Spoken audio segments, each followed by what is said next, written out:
Okay, we're live. Good morning. Hi. Thanks for joining us in our Wednesday live stream at SilviaFindings, Canada's premier source for findings, pendants, rings, clasps, wire, jump metal, jump rings, sheet metal. I was trying to think too many things at one time. We do this live stream every morning, every Wednesday morning from 10:30 Pacific to, well, I guess, whenever. I know that usually I go way over an hour, which we were supposed to keep it under an hour. And I think that today might be one of those days where I managed to keep it under an hour. We'll see. I'm pretty sure. We're going to do something a little bit different today. But before I talk about that, just a few housekeeping notes. Remember, like always, if you share this live stream with friends, you will send you one of these polishing cloths. So take a minute and share this with your friends on Facebook. I think eventually these videos are going to end up on YouTube. So once we are on YouTube, please subscribe to the channel or wherever the button is going to be when it's on YouTube. Just so you always are notified when we're doing when we add a video. I don't know if we'll be doing live streaming on YouTube, although that I know that's certainly a possibility.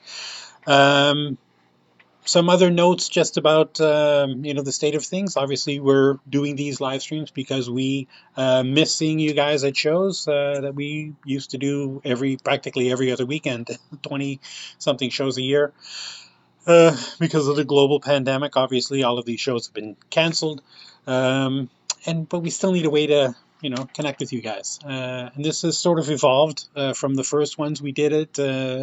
We weren't really sure what we were doing. We were kind of making it up as we go. And now we're having a little bit of a better grasp on what we're doing. And we're still going to be doing those live streams where it's mostly showcasing products, and we're going to do those in sections. We'll start maybe with pendants, and we'll do a couple pendants each week, et cetera, et cetera. I mean, the idea is to eventually have an online catalog of all of the stuff, explaining what they are, explaining how they work, and it's a little bit more detailed and maybe more intimate than it would be just looking at a picture on a website. So that's exciting for that to happen. But we're also occasionally going to intersperse those with what we're doing today. Today is going to be kind of a hybrid live stream, different from what we've been doing. We're going to do a little how-to stuff, a little science, a little jewelry technique stuff, which is always fun. But just going back, again, shipping is pretty much a disaster everywhere. If you're just regular post shipping, it's just getting slow and slower. I kind of thought that eventually, as the pandemic wore on, that things would get better. I've discovered that if we ship stuff overseas, that every time it goes into a new country, because we ship through a service called Chit Chats, which ultimately starts its postal service life in part of the U.S. Postal Service. The company we use trucks it down over the border, and then it gets shipped to wherever. Same process if we're doing shipping into the States. They just ship it across the border, and then they mail it from Washington State, which is just south of us in BC. But every other country that it goes through, every time it gets to a new country, it seems as though the packages sit in quarantine for 2 weeks, for 14 days, 10 or 14 days. So it is what it is. I hate to say it like that. I think they're still quoting for overseas shipments into Europe. I know we just did one to Australia. That they're saying up to 75 days, which I could probably swim to Australia faster than 75 days, but that's neither here nor there. So just beware, shipping might be long unless you pay for an upgraded, expedited service like DHL or something, which is still a great option if you're spending enough money and the ratio of freight to merchandise is not too egregiously high. You can definitely use that as an option. And those I know that we use DHL mostly, and into the States sometimes it's next day delivery. Into Europe things have been 2 and 3 days delivery, which is awesome. So there's that. I did have a question that I wanted to talk about first before I go on to the cool parts of the presentation this morning. A customer asked about, she was concerned about ordering from us, because we're in Canada. She was concerned about ordering from us in the States because she was afraid that her order, which ultimately came to, what was a small order, like $60 or $70, she was afraid that she was going to pay duties and taxes and stuff like that. And the way it works is because our shipments get trucked across the border and then get entered into the U.S. Postal Service system from the U.S.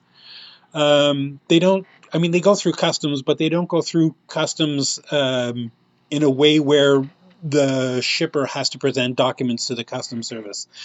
For shipments under $300, there's no need for any documentation whatsoever. It just goes through. And I'm not sure, maybe this was part of the original NAFTA or this new free trade agreement. I'm not sure, but whatever it is, under $300, there's no need for documentation at all. Over $300, but up to $800 US dollars, there's no duty and no taxes due.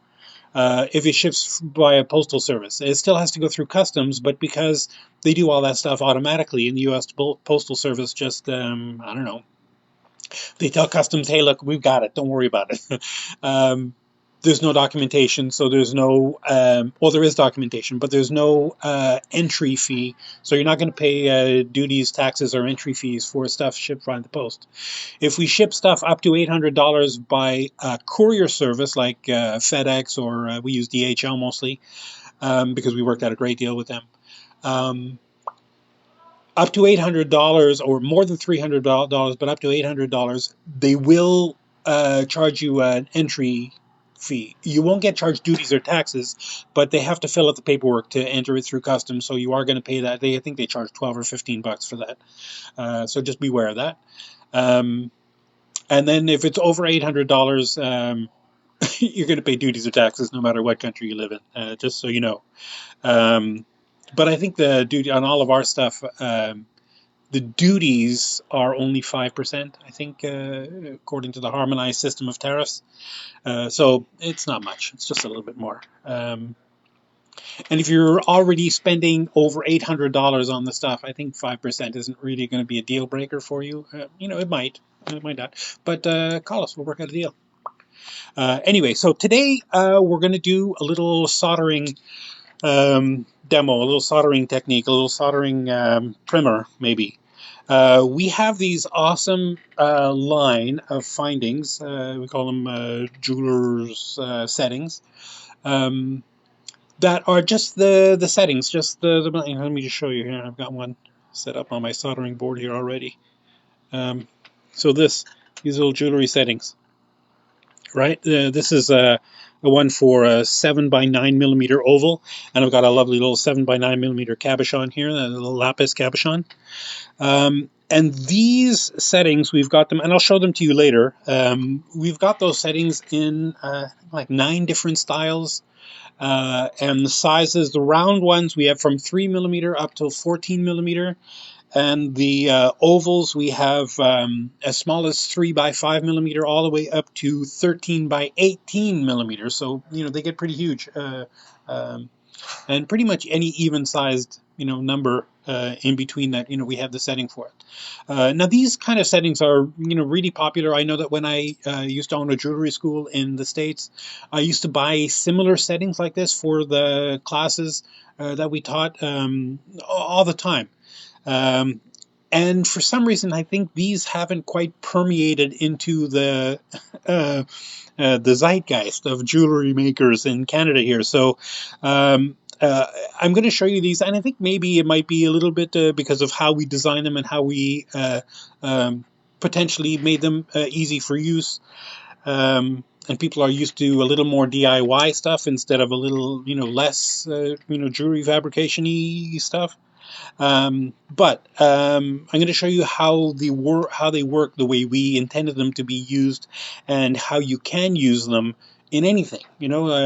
You're making some beautiful, pendant or necklace or something, and you've got this luscious piece that you've been working on, and you thought, oh, but wouldn't it be nice if I had this little 4mm accent stone in the corner of this piece? Buy a 4mm, setting. We've got lots of different kinds, which I'll show you later. Solder it right to your piece, and boom, there you set the stone in it. You don't have to learn how to make the baskets settings. Is my point. And there's lots of them, and I'll just show you them. And there's lots of really cool options. We also have these settings. Let me just show you. There's a little peg on the bottom, a little square peg on the bottom, if you could see that, right? Get this maybe there. Oops, wrong one. Oh, there we go. So there's a little square peg on there, on the inside of that. And we've got a couple of these ring shanks that have a corresponding square hole in the top. And I remember at the time we were designing these, we were debating whether to keep the pegs round or square. The idea behind having round ones is maybe you can orient the setting, in some weird angle, however you want. But the option is still there to do that. I'm not going to do it for you, but you could definitely, set this in there, then twist it into whatever, crazy diagonal angle you want, and that would still work. But I'm going to show you, just I guess how to use it. We've got so the ring shanks we've got this lovely just a little bit bigger than 3, maybe 3¼ millimeter band. We've got a smaller one, little 2mm band, right? Just a plain band. And then we've got this other one that's also 2mm. That's special. I'm going to show you how this works a little bit later. There are a couple of setting styles that fit gorgeously in here. I mean, it's outstanding the way it looks. But I'm going to do one of the other ones. I'm going to use this bigger one because it's a little bit easier to see. Now, soldering is the jewelry technique that everybody who does anything beyond stringing beads or, setting stones in pre-made findings, which most of our findings are. But soldering is the first technique that you should learn as a jeweler, as a fabricator. Because, it's always great to buy different things, but wouldn't it be great if you could, solder pieces together, or, solder the links closed in a chain to make it more secure, or just solder things that you didn't think were, possible to put together. We have a customer, and I keep meaning to have an image of this ready, but a customer took one of our big wide tube beads and soldered one of our settings to the front of it and set a stone in it. And now there's this beautiful, big, gorgeous, centerpiece, and I wouldn't have thought to do that, but, everybody has their own idea. And wouldn't it be great if I could put this to that? And, the answer is, yeah, so learn how to do it. So here's what we're going to do. I'm going to teach you how to solder today, a little bit, I think. Jewelry soldering, silver soldering, what we're going to be doing today is not the same as the electrical soldering, where you have a soldering iron or a soldering gun. Those low temperature solders work by melting and flowing onto the surface of the whatever they're joining together into the nooks and crannies. They work almost like a hot glue, but they always essentially get stuck to the surface of the piece. If you hit it with a hammer, if you soldered a jump ring closed with that kind of solder and you hit it with a hammer, the solder wouldn't expand. It would just crack and break, and the thing would break open. So what we want to do is we want to have a metal that can melt into the crystalline structure of the pieces we're joining together. All, the jewelry metals, silver, gold, copper, nickel, zinc, palladium, titanium, rhodium, platinum. Actually, I don't think rhodium does. I'd have to double check, but neither here nor there. You know, silver. We're talking about silver. So silver, gold, you know, those kind of jewelry metals, they all have a crystalline structure. And when the metal is most soft, the crystalline communities are aligned in nice, tight, interlocked, you know, communities, and there's big gaps between them. So there's room for these crystalline communities to fold into each other, and the metal feels kind of malleable, right? Now, the more you work with these things, you know, hammering them, stretching them, bending them, whatever you're doing in them, the crystalline communities begin to break apart, and the gaps in between these communities get filled in with unaligned pieces of the metal, and the metal becomes less malleable, less able to bend. And eventually you could work harden a piece of metal to the point where it just breaks. It can't bend anymore, can't flex anymore. So like if you take a spoon, right, and you bend it back and forth enough times till it breaks, that's what you're doing. You're work hardening the metal to the point where there's no room for the crystalline communities to fold into each other anymore. Now, the nice thing about most of these metals, silver, copper, gold, I know all these metals do this, is if you heat them up past a certain temperature, they go through what's called recrystallization, where the crystalline communities realign themselves back into those nice, tight crystalline communities, and the gaps in between them open up again, and the metal becomes soft again. So you might have heard that called annealing, which is technically accurate, but annealing, you could do it in either direction. You could do it to soften the metal, or you can do it to harden the metal. But what we're doing requires that ability of the metal to realign the crystalline communities to happen. If you had two pieces of metal that melt at a certain temperature, so we'll say sterling silver melts at, and I'm going to use Fahrenheit here. Sorry, I don't have the Celsius numbers right off the top of my head, so I'm going to use Fahrenheit numbers. Sterling silver melts at 1640 degrees Fahrenheit. And if you have two pieces of sterling silver together that you want to join together, if you put another piece of metal between them, another alloy, and an alloy is just a fancy word for a metal that's made up of more than one other metal. If you put an alloy in between them that melts at a lower temperature than the sterling does, then what happens is you can heat the sterling silver pieces to the point where the metal in between on top, which is called solder, well, you call it solder, the solder becomes liquid, and it's past the point of recrystallization, so the solder actually flows into the crystalline structure of the two pieces of sterling silver, and then when it cools, it all cools as a single solid matrix, and it's all joined together in one, theoretically, one piece of metal. After you've done soldering it, you can hammer it, you can stretch it, you can do whatever you want, and it's not going to break apart because it's now ostensibly all one piece of metal after it's soldered. So I think that's enough science for now. There's going to be more in between. But I know you guys want to see fire. I've got some silver solder here, and we only have this in wire form. I'm not a big fan of wire form. I prefer sheet solder or flat solder. So all I did was I just took this I just took a hammer, nice smooth, hammer, and hammered that, obviously not on the ceramic board, on a steel block, to flatten that up. So I've got a nice, little piece flat solder. I'm just gonna cut a chip of that off here. You guys see that? I don't know. It doesn't need much. That's probably even bigger than I need, but neither here nor there. Now, ultimately, I'm going to take this setting, and I'm going to put this in the shank of the ring, and do it like that. Oh, you know what? I have a customer who's become kind of a friend, good customer, who informed me that having the stones parallel with the shank of the ring is more fashionable now. So that's what I'm going to do. You know what? I can't. I just can't do it. I have to do it perpendicular. Sorry. That's my jam. So I'm going to do it this way, just because that's kind of more traditional. Who cares about fashion? Right? So these pegs just hold right in, right? It just slides right in there. That, sits beautifully. The peg, I don't know if you could see that, extends a little bit inside that thing, and we'll just polish that out later when it's done. you know, but that's all there is to get these things, you know, together, to sit together. Um, Now, when you're soldering alloys that have copper in them, and sterling silver, of course, we all remember is an alloy more or less 92 and a half. No, it has to be 92.5% silver, and the other 7.5% is usually almost all copper.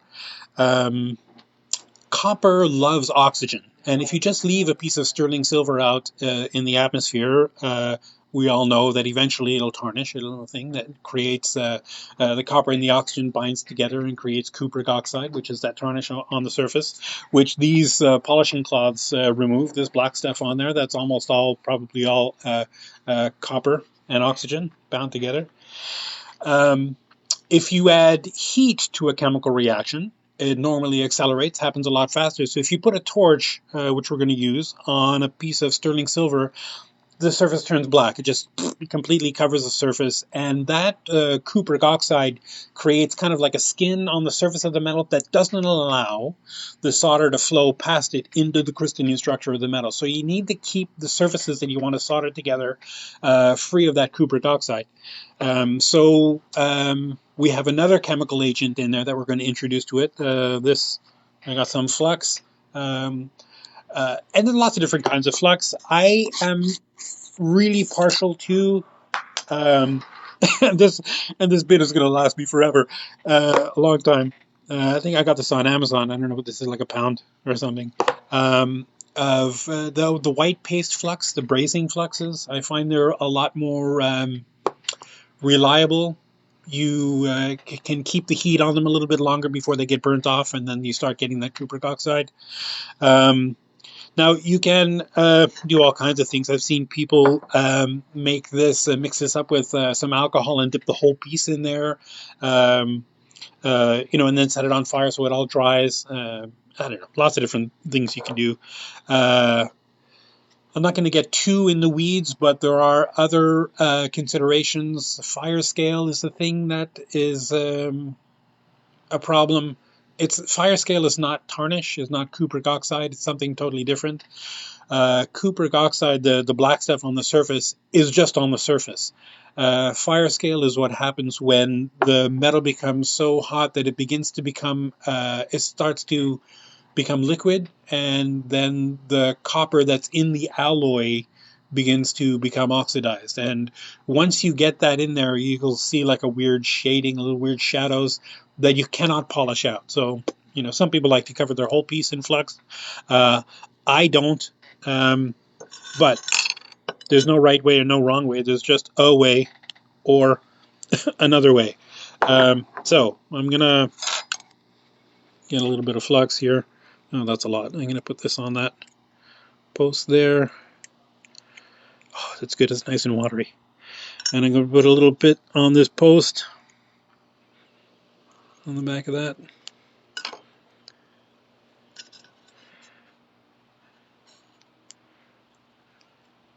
Push that right down on there. Make sure that's nice and straight and level. That looks good. I could probably just angle this right up like this, can't I? Yeah. Nice. Move that a little bit closer. Oops. And I've got my little chip of solder there. Let me put it on the side here so you can see it.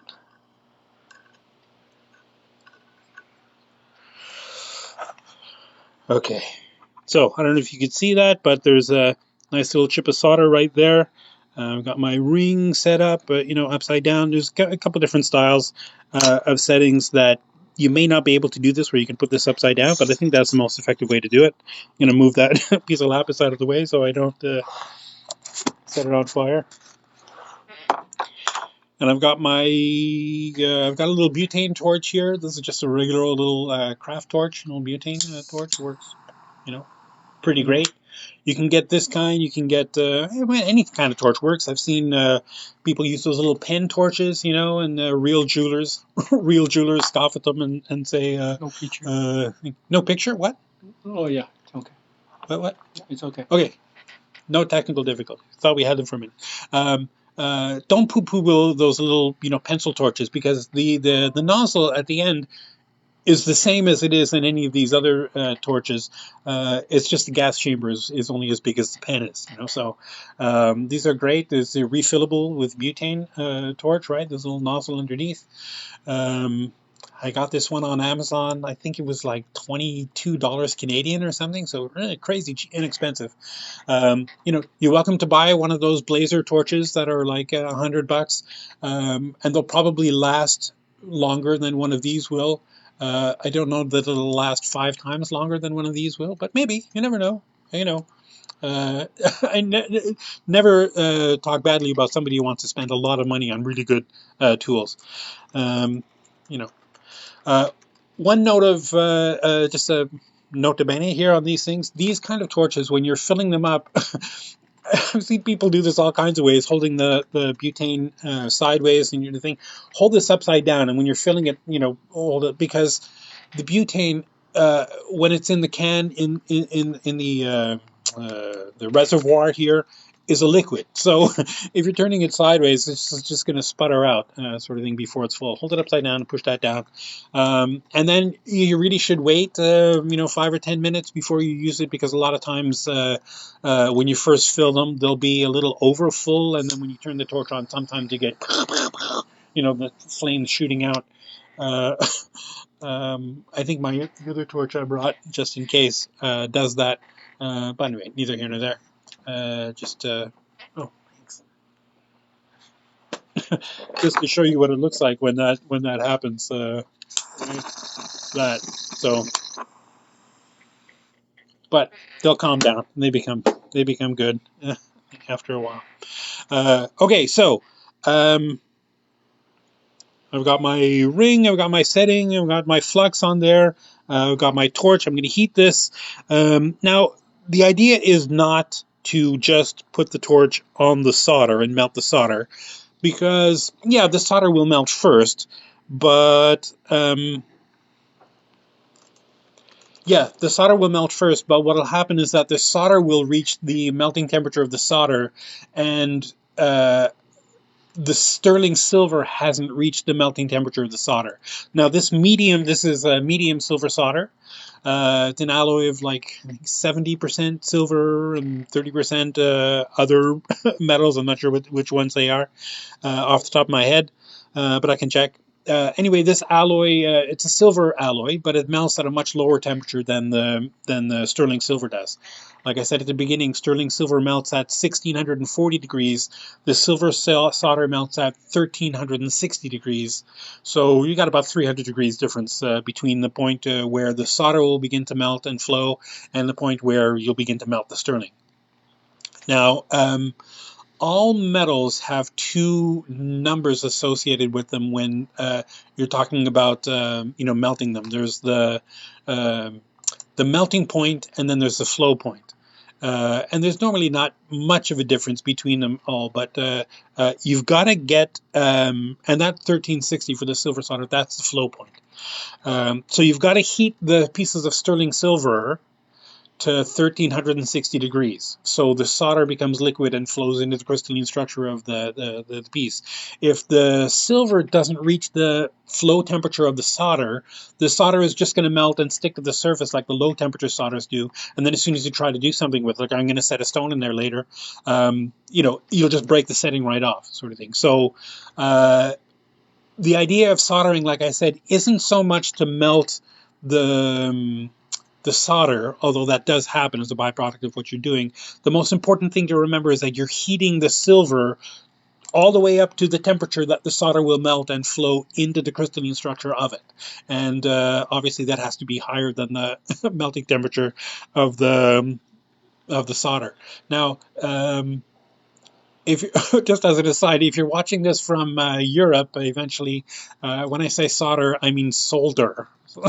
I know that people in Europe pronounce it. They pronounce the L. We don't do it in North America. We just pronounce it solder. And I know that solder means something totally inappropriate in some countries. I know in England for sure, but it's the alloy, the silver solder alloy that we're using. And I'm going to call it solder. I'm sorry. That's just the way I am. I'm stalling because I want this flux here to dry out. Because before it dries out, it'll jump around a little chip of solder as it melts and it goes through the, because you thin this with water, the flux with water. When it gets dried out, you just add a little water and, stir it up again. Yes, I guess ostensibly you're meant to use distilled water, but no, I just use tap water. It's fine. Um, Again, there's no wrong way, right? There's a way or another way. Okay, I'm going to put the heat on there. I'm going to heat up the ring first to start, and then I'm going to put the heat down on that setting. And then I'm going to, once everything looks like it's getting ready to start melting, or once the solder looks like it's beginning to start melting, I'm going to put the heat right on that little joint where the post is sticking up, right? Okay, oops, wrong camera. Okay, here we go.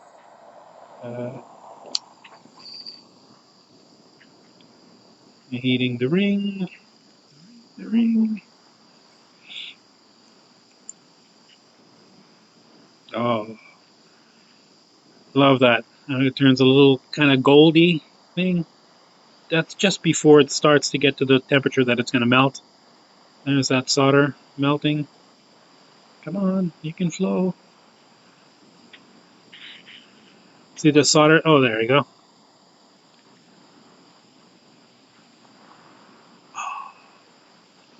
Gorgeous. And that's it, right? So, just before, let me get that other camera thing. Just before the solder flows, right? A lot of times you'll see the solder, curl up into a ball or form up into a ball. What's happening is the solder has reached its melting point, but the sterling hasn't reached the flow point yet. So the solder is a piece of liquid. Liquid always tries to pull itself into a sphere. Surface tension. Tried to think of the word. Surface tension tries to pull the liquid into a sphere, so it'll turn up like a little tiny dot. Don't take the heat off when that happens. Don't say, oh no, I failed. Just keep the heat on there. More heat! More heat! Let the heat spread out into the pieces, and eventually when you see that sphere melt into a puddle and spread out, that's when you know that the solder has reached, or the sterling has reached a temperature that the solder will flow into it, and that's what you've done. So here's my piece. It's all soldered together. This is all one piece now. Yeah, it's all ugly and gross. Well, not ugly and gross. I think it's gorgeous. I'm just going to quench this in a little water. Generally, don't quench this right away when it's still super hot, because you'll do the opposite of annealing. You'll reach a point where if it's at the right temperature, and it's kind of rare to get it exactly the right temperature, but if you get it at just the right temperature, it'll shock the metal, and you'll end up with the metal getting really hard and brittle again. Letting it cool, air cool slowly, a minute or so. Lets that. Golly, look at how that's good. Perfect. Okay, so now obviously this, the places that there were no flux on the sterling silver got all black and gross. I'm just going to throw this into. Let me see. There's a bigger. No, this one. No, you can't see it here either. So I've got a little crock pot with pickle. Maybe I can move this over to show you. Yeah, take it right out that. Right? Little crock pot. There's your ring. Doesn't take long. Takes like a minute or so. And the pickle that I'm using is sodium bisulfate. It's just you buy it as a white powder. You can get it. Jeweler supplies have it, but if you want to pay less, go to like a pool supply place that does stuff for swimming pools, because that's the stuff that you put. I think depending on the thing, if it's like a 10,000 gallon pool, I think you're supposed to put like a tablespoon or something in it to change the acidity of the water. Here, we're using a lot more than that. It's pretty concentrated. I just put a little bit of water in my little crock pot and turn it on so it's nice and warm, because all of these chemical reactions happen a lot faster when they're warm. And I just keep adding some until it doesn't dissolve as well, sort of thing. So this is all soldered together, and I'm going to show you this now because this is very cool. So this is going to be a pain in the bum. Okay, hold on.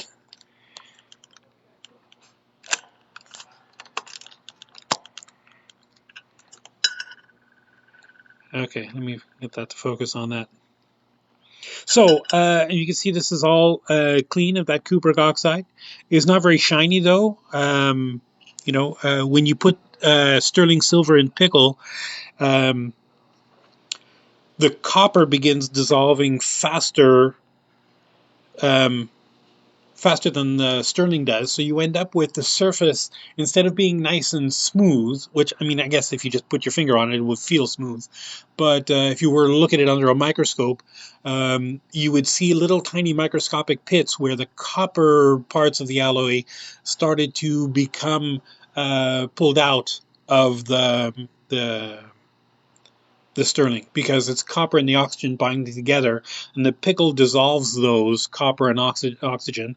Now, in the pickle, the oxygen just dissolves and evaporates into the atmosphere, but the copper molecules will stay in that pickle forever. And eventually, the pickle, you just obviously keep reusing it. And if be careful how you dispose of that. If you, whatever, look up your local regulations about this kind of thing. But the pickle will turn eventually, after using it for a couple of weeks, or I guess depending on how often you use it, it'll begin to turn blue, and that blue in there is copper. Now, I mean, you couldn't see because I did the thing, whatever, but when I fished the stuff out of the pickle, I used plastic tweezers. You've got to use plastic tweezers or copper tongs to pull stuff out of there. You don't want to put any steel tweezers in the pickle, because when you put steel in an acid, some kind of acids, definitely this kind of acid, the steel creates an electrical charge, and you end up creating what's ostensibly a plating bath. And if I were to, I mean, this is brand new pickle, so it probably wouldn't work. It would be contaminated, but it probably wouldn't work. But if your pickle is really, really used, well used, and blue, before you throw it out, keep it and hold on to it. And then you never know. Sometimes you might want, if you're working with copper solders, sometimes those solders don't turn out very coppery. They look a little gray. You can put your stuff in a pickle and throw some steel nails or something in there. And it'll plate the piece, so it'll look all copper. Now you definitely don't want copper plating on this, so don't use a copper or plastic tweezers. Now I'm just going to take a minute and let me see, what's the best way to show you this. I'm going to polish this, and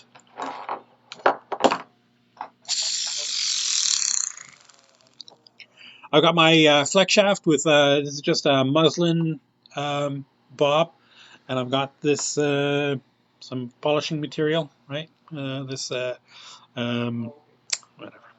Just gonna get some of this on there. Oh, what's going on? Have I accidentally switched it off? I did.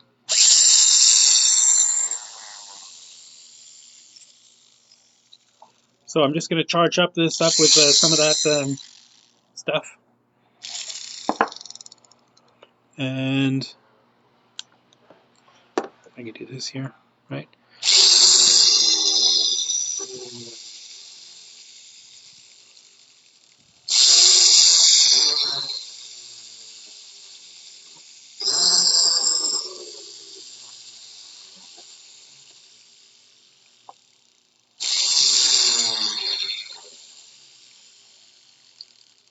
I'm a big fan of muslin bob, but you can use felt too.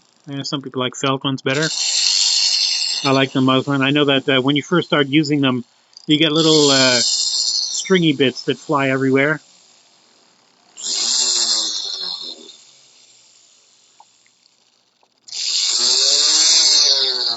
And if you've ever wondered why your friends who are jewelers, why their fingers are always dirty, this is why. There's no way to do this without getting your fingers dirty. Unless you wear rubber gloves, I guess you could do that. Okay, now there's that little problematic uh, post down on the bottom of that. And I'm just going to get rid of it. Oh, I put those here. I've got some rubber grinding wheels, right? This is just that one of those rubber Craytex wheels. Let me show you one. I'll show you a pretty one, pretty color one, right? You know, just one of those. Any jeweler supply have them. And this is a real coarse one, so I'm just going to use that to.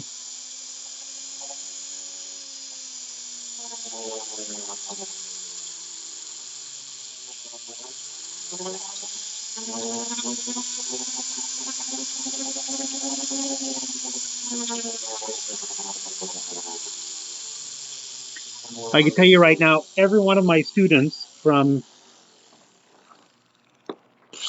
25 years of classes are looking at me right now and saying, Mark, why aren't you wearing your optivisors? Now I can see.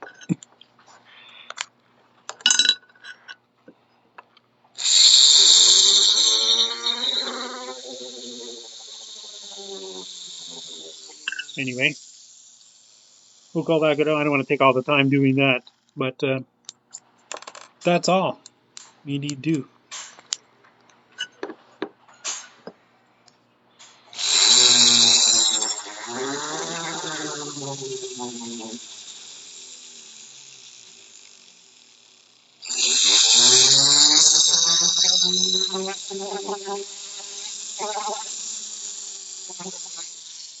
Okay, we'll call that good. Now, as far as setting the stone in here, I've got this. So, I mean, this is it. That's it. That's all there is to it. Soldered. Boom. What did that take? 10 minutes? And it only took so long because I stopped and explained every little subtle nuance of what I'm doing. So, just going to pop that stone right in there. And then we got a ring clamp to hold on to that.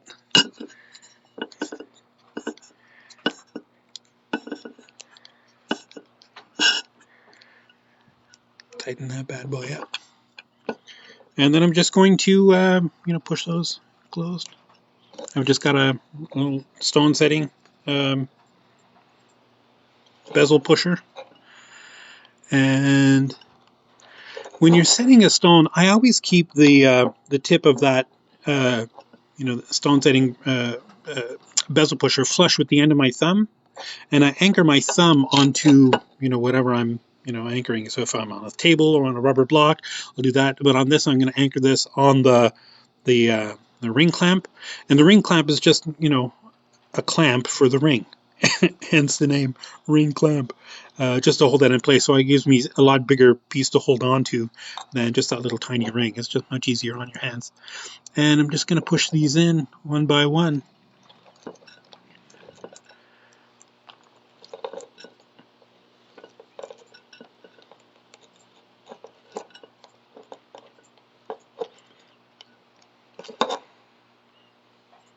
I think that's it.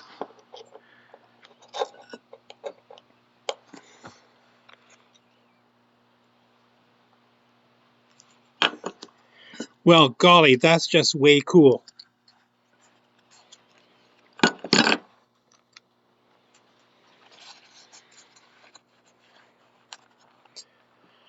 Right? Gorgeous. Cute little ring. No waiting. No muss, no fuss. Now, like I said before, we have these settings in lots of different styles. And I'm going to show you them. Now, I'm going to take a minute and show you all of them. This one, obviously, is the one that I was just using, right?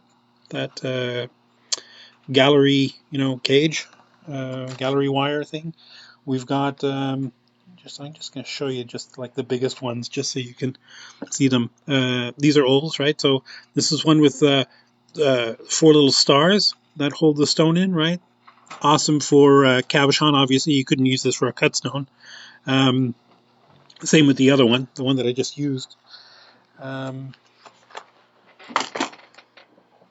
then we've also got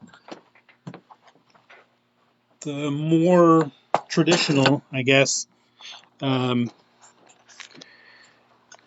crown basket settings, right? I got this one, right? And these are the ones, these basket settings are the ones that we've got in every size from 3mm up to 14mm. You know, so, and it's another one.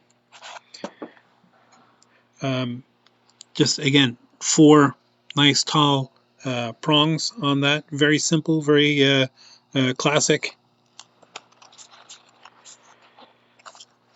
Oh, sorry. Here's an oval version of that same one, right? Just four, pretty good prongs. So if you're doing, cabochons, I notice a lot cabochons that you see really high domes. These would be awesome for that, kind of thing. And there's another more traditional basket setting. You can see that, right? This, depending on the shape of the pavilion, would be awesome for cut stones, but would also work for cabochons.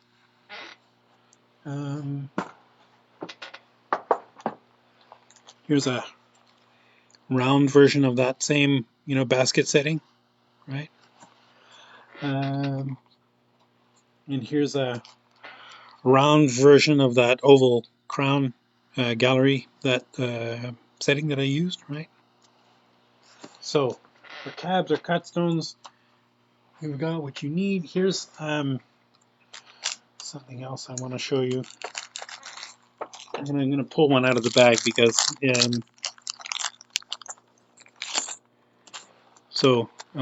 we've got these Tiffany sort of settings, again, in everything from 3mm to 14mm. This is the ones that this style of ring, works great on. Some of the other ones, I don't think they clear the top of those prongs, but this, put that in there, right? It's just seriously gorgeous, right? And with the rings, we've got these ring shanks, and I don't know if I said before, we've got every size from 5 all the way up to, or full size. We don't have half sizes in these, but every size from 5 to 13. So even if you have giant fingers like me, you can find rings, that will fit on that. That one, I think there's another one that works in there that I think it's not really supposed to work in that. Obviously, some of these basket settings, right? If the size is smaller than, what is that? This one is too big. I think that if the size fits in there, so everything up to probably 8mm or so, will fit in those rings. You just have to be careful how you orient the prongs so it's easy to set. But that's it. Those jewelry settings are on the website. If you look at the menu bar, there's I think it's under jewelry settings. Jewelry settings is what they're called. Now the awesome thing about these jewelry settings is that we built these so that it would be super easy. Just buy a ring, buy a thing, solder it together, polish it up, boom, set the stone, and you're done. But if you're able to do this, then you're able to solder, and the idea is And I don't think I've ever seen anybody carry as many different styles and sizes of just straight up settings that you can use to solder onto something else. So, like I said before, no matter what you're making, if you're an experienced metalsmith and you're making these beautiful, elaborate, I don't know, whatever you want, bracelets or pendants or cuffs or armor, and you want to decorate them. You want to add some stones, some little, nuances here and there. You want a stone up in the corner or something, whatever. As long as you have the stone, you have the measurement. You can buy one of these settings to just solder to the piece. You just have to snip that little tag, the little post off the back. To snip the little post off the back, solder it to whatever. You don't have to use them the way these are, built. The way they're were originally, I guess, designed for, right? So having that um, little hole is great. It just makes it super easy to connect it all together and hold it all together. Because I promise you, one of the most maddening things, especially with rings, because it is usually such a very small shank to solder it onto. It's always tricky to get that everything to sit nicely together, and you can use your third hands to hold onto pieces or whatever you want. But they're always tricky to solder, right? This is a pendant for ring, So, for all earring, right. pendant or earring settings. So obviously we've got lots of other of these kind of things. Some square and pendant ones. I think these. I got a couple of marquise settings here. These don't have that post in the bottom, that peg in the bottom.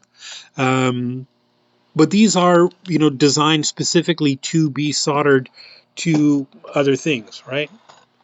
Got this lovely little baguette setting, right?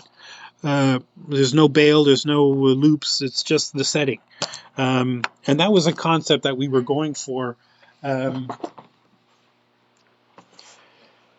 with these things. Oh, yeah, there's more. Uh, there's some of those. I know we have a whole set of, or whole series of these basket settings. Great for cut stones. And again, different sizes, everything up from 4x6, or no, 3x5, all the way up to, I guess the same. It's almost the same. 13x17. Yeah. And just plain another gallery settings, right? So these were basically the starting point that we went with when we were developing those jewelry settings. But then, of course, Marble never does anything halfway. You had to go like extreme. So we've got like 9 different styles in 8 or 10, no, 12 different sizes for every style. So it will be pretty rare, I think, for you to have a stone that you can't find a setting for. I love these rings. I just think they're great. You can definitely take these kind of things and set whatever stones you want into them. Sell them at little shows at a little craft fair or whatever. Um, Bobby would like a Tiffany setting. Yeah. What size? Because we've got them in everything from. Yeah, I guess everything from 3 millimeter to 14 millimeter. Um, I guess my point is, if you were to make something like this, I personally would have no problem of you telling your customers, "I made this." Yeah, you didn't make the setting, and you didn't make the components, right? But how many jewelers actually make the components? Almost none. Um, there's a big market for those kind of settings for jewelry.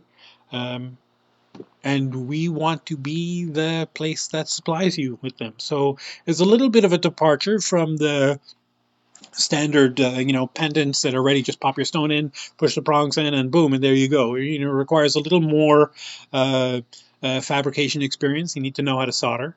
More So fun. I think it's way more fun. Who doesn't like playing with fire? It's like one of the most fun things you can do. Plus, I think, you know, stringing beads and everything and setting stones is fine. But as soon as you put a torch in your hand, all of it, now you're a real jeweler. You know, before it was, yeah, I'm a hobbyist. I'm a thing. You say now, you put a torch, I'm doing it for real. And I'm joking, of course. Don't. Uh, and a ring. Um, which kind of ring, Bobby? You say you're asking for a Tiffany setting and a ring. We just need to know what size ring and what kind of ring. Do you want the wide band, like the one I did the sample with, right? That thing doesn't fit on my hand because that's only a size 8 ring, and my fingers are like size 13. Um, right, that band, or there's a little bit of a thinner band. There's like a 2 millimeter band, which is a little daintier, I think. And or we've got this ring that's really made specifically for that Tiffany setting, which I kind of love that. I think that's great. Um, so just I guess Marble will get a hold of you in the comments, and uh, we'll ask you what kind of ring shank you want, what size you want, and what kind of settings you want. How many? You should get some of each. There's no wrong way, because you're always going to find some stones that you want to put on somewhere, and we have the way to make that happen for you. So I guess that's it. Oh, golly, I almost got to an hour. I think I'm like 4 minutes shy of an hour. I thought this was going to be way quicker, but hopefully that was helpful for you. There was some good science in there. Hopefully you didn't fall asleep in the science parts, but it's always important to know what's happening so you can troubleshoot later and say, what did I do wrong? What did Mark say about that? Oh, right, I don't have flux in the right place, or I'm not getting it hot enough. That's the biggest thing. People, they solder and they're really timid with the heat. When you're first learning soldering, put aside a few things that you're specifically planning on melting, and just get used to how the metal changes, shape and how the light. I have a square, oval, and faceted stone I just bought. Would you have a Tiffany setting that would work for those? A square, oval, and faceted stone. The Tiffany settings we have are for round stones, but I'm just trying to think if there would be a reason why. No, you couldn't put a square stone in that unless you put the points uh, sticking out the sides, like in between, and the prongs held onto the flat edges, but they're not really designed for that. And no, we don't have square settings of those. Ovals, we got lots. And when you say faceted stone, I just need to know how big the stone is. If you have a good caliper, just measure the outside diameter of the stone. If it's round, you only need one measurement, right? Because it's the same every direction. If it's an oval, I need the widest point on the sides and the widest point at the top and the bottom. And so X by Y is how we measure the settings. But yeah, we can do that. Definitely. Maybe we'll get a hold of you off stream and try to ascertain exactly what stones you've got and what sizes you've got. But I'm glad you like those Tiffany settings. I like them too. Big fan of them. So I was trying to get off because now I am approaching the hour. Thanks for joining us. I think, obviously, all those same rules apply if you, anything that you order during the live stream, or I guess while you're online here, 10% off the retail, not the wholesale, 10% off the retail prices, and free regular mail shipping, not expedited, not tracked, nothing like that. And we will see you, I guess, next week.